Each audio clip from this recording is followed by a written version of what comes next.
Well, g'day guys, welcome to another Time to Hunt. It's late September. Little Red and I are going in for the weekend and weather's looking bloody good. We're a little bit excited because we haven't been out for, it seems like months, doesn't it? A long time. Yeah. We had a couple of trips. We were going to fly into the Kawekas with Jonty, and that got canned, obviously. Yeah. Just sucks. But there is bloody trouble today. I've forgotten to bring my boots. I'm not quite sure what to do.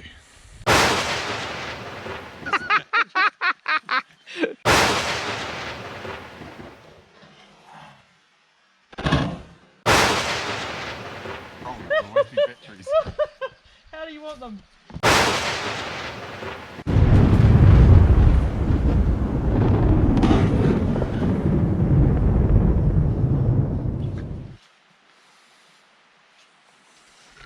So in all seriousness, this trip I've got some brand spanking new crispy boots to wear. Pretty bloody exciting actually, so there they are. Haven't even taken the labels off yet. So I better get into them, get some socks on, catch up to Little Red, get up to camp, and hopefully with that thing, I want to do some bush stalking tomorrow. Some more work and see if we can get ourselves a deer. It's just a primo time of the afternoon. Both dogs are starting to really test the breeze. Saying to Little Red, we wouldn't be surprised if we bump something going up through here. Well, just about made it up to the saddle before we climb up to it. It's a wee bit windy. At least it's a really solid kind of northwesterly at this stage, westerly. BRB's just gone up ahead. I'm giving him a 5-minute head start. He's going to go up towards the top.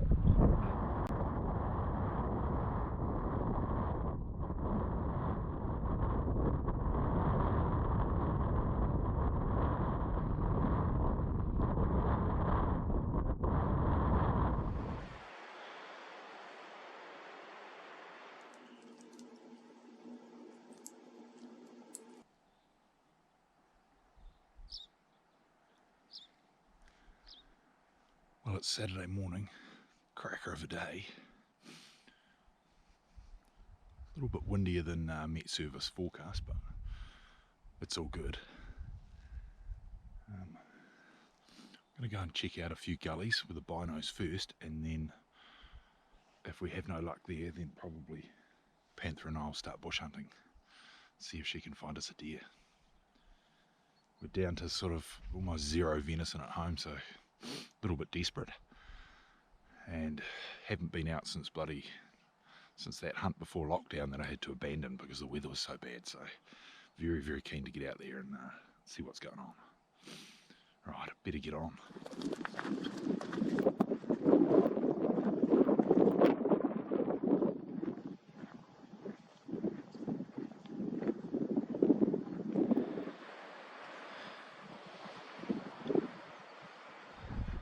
Guys, the day just got super interesting.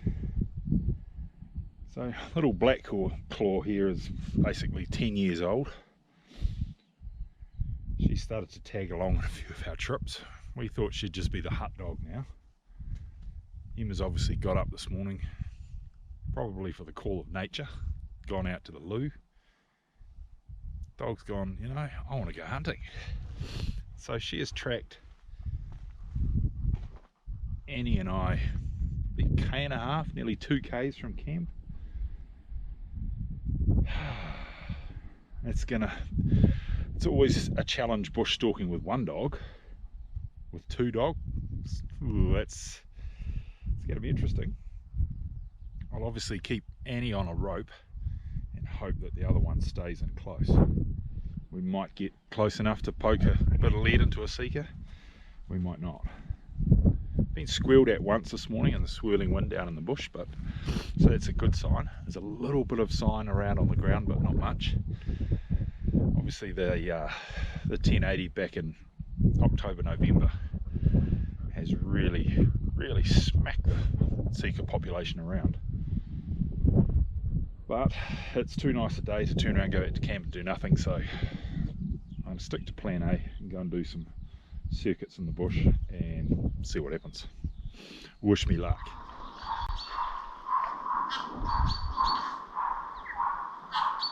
Sit, sit, sit, sit.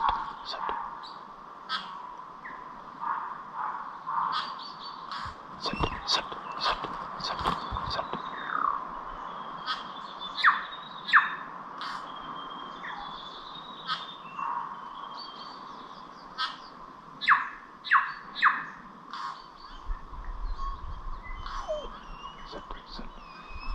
Well guys, there's the first clanger.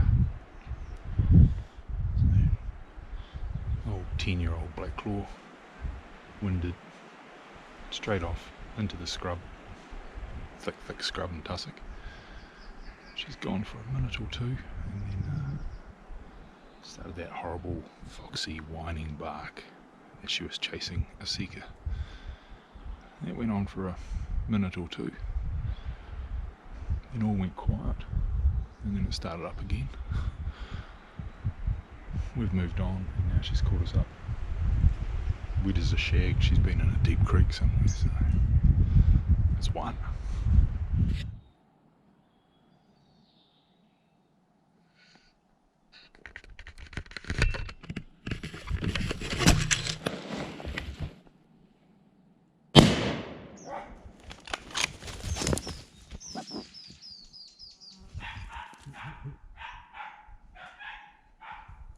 Yeah.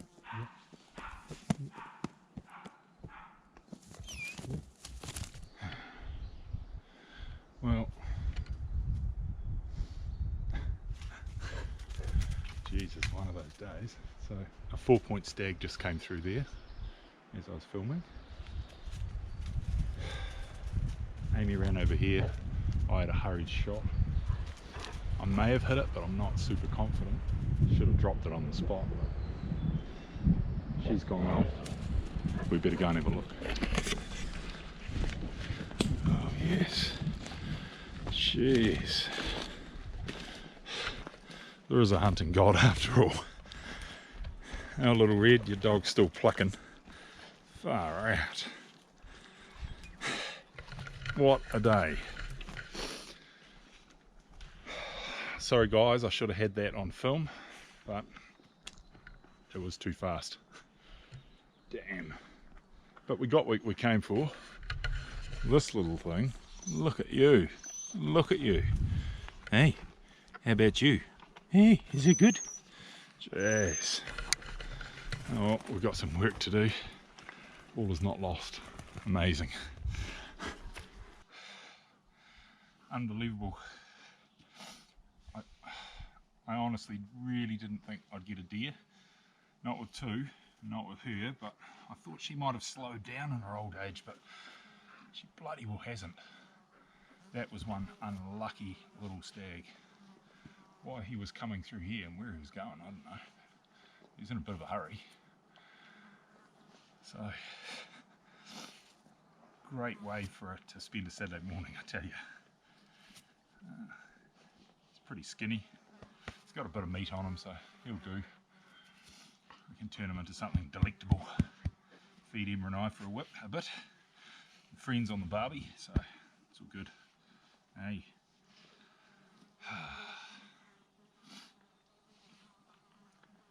You just love to pluck, don't you? Yeah. Little Red, you are going to laugh your socks off when you hear this story.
Leave that.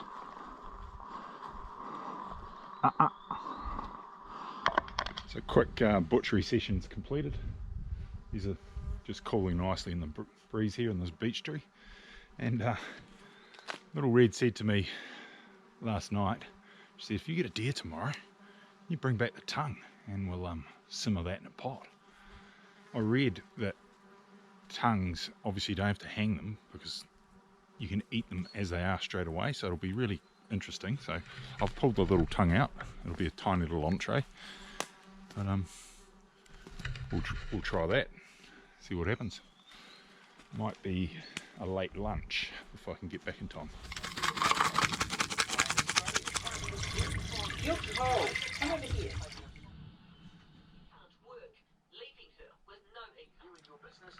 So here we go, a little bit of Sika tongue for something different. That is really good. Salt and pepper. Oh yes. Just basically simmered or boiled in the pot. Pretty damn good.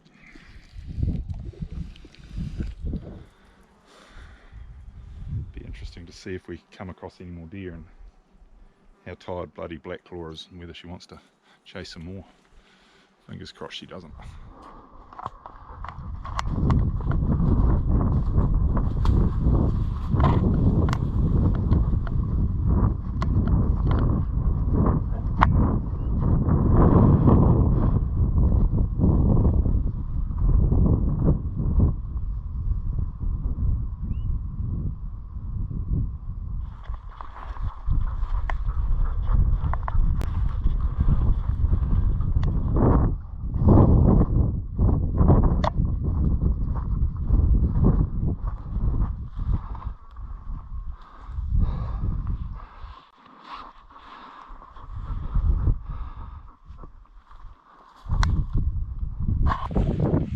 Just had a text from Little Red. She's got the coffee pot on. Looking forward to that. I think we've got some good bacon here too, so a little bit hungry. Man, such a good feeling. A deer in the big Tatonka. Bloody Sika venison for the barbecue. Life's pretty good.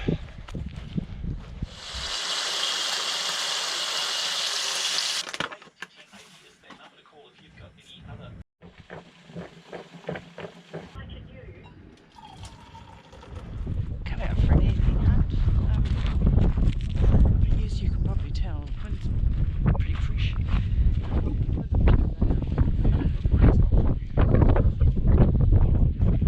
Yeah. And then I've been sitting watching. Right, it's frickin' cold. Time to head back to the hut, eh? It is cold. Yep. Hence there's no deer out. Yep, exactly. Just us silly humans and a very cold dog. And what's the forecast tomorrow? Oh, it kind of looks like it's going to be westerlies and a bit of rain, eh? Yeah. That's scram.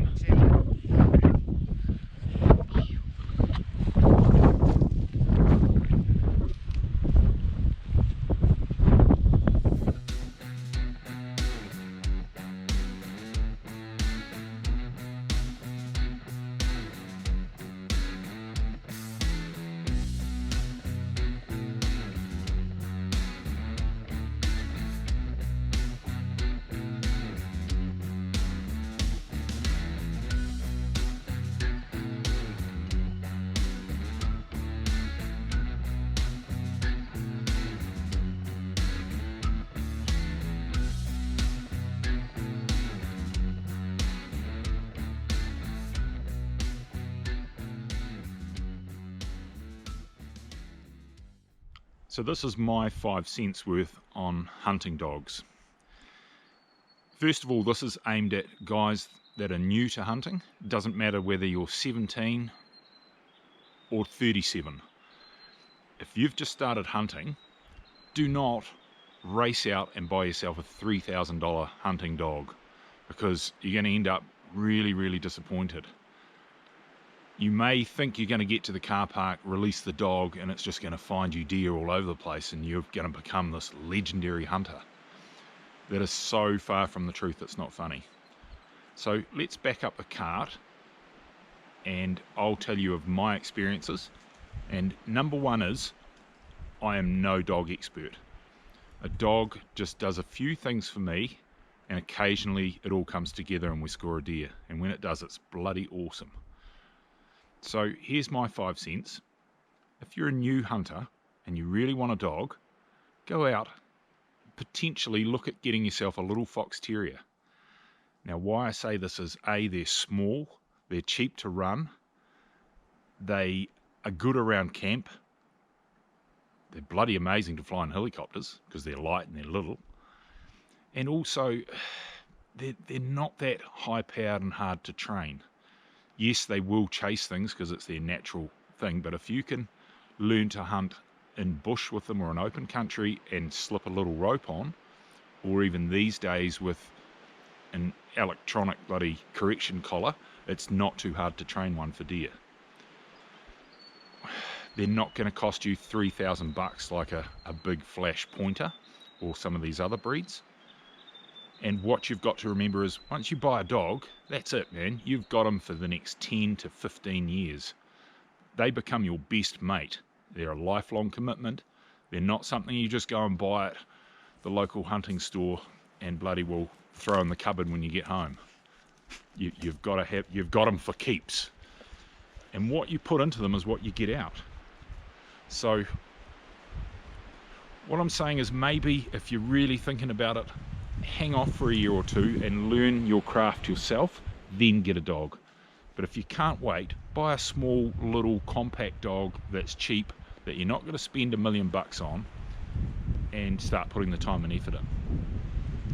Get ready for the bad trips when it's going to cost you dear and you're going to cry, but also the rewarding times are just amazing when it all comes together and you become a team.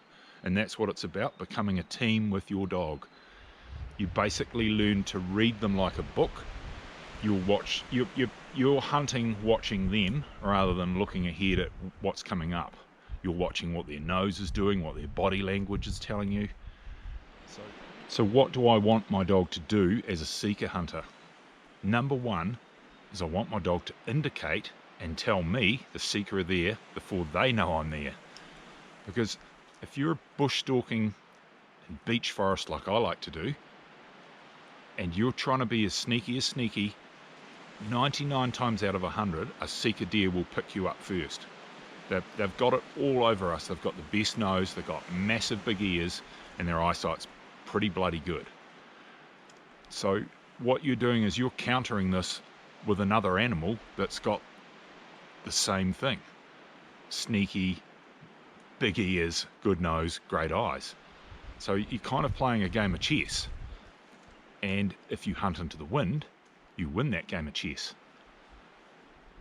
Most deer I shoot with a dog, I'm probably sitting down relaxing, and suddenly the dog will wind and go, hey, there's one coming. And if you wait patiently, sure enough, they turn up and you've got meat on the table. So that's what a dog does for me, is indicates. The second thing is, often you'll shoot a deer, and this is again a seeker thing. You'll whack them, they'll run 30-40 yards before they die. Now in some places that can be in big high tussock, or it can be in heavies, or just thick manuka, and you'll spend ages looking for the damn thing.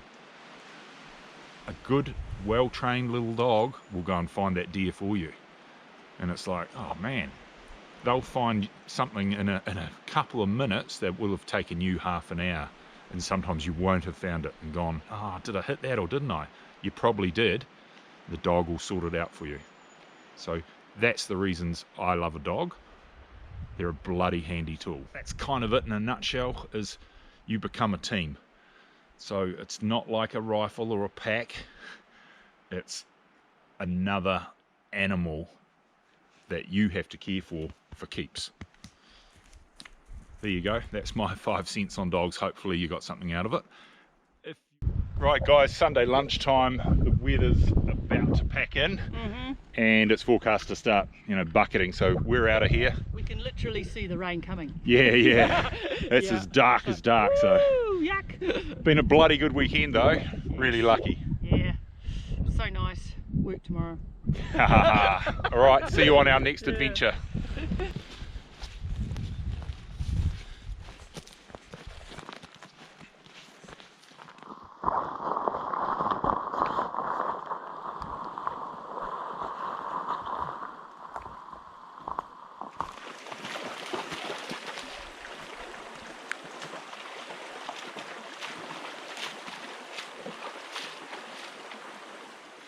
There you go, guys.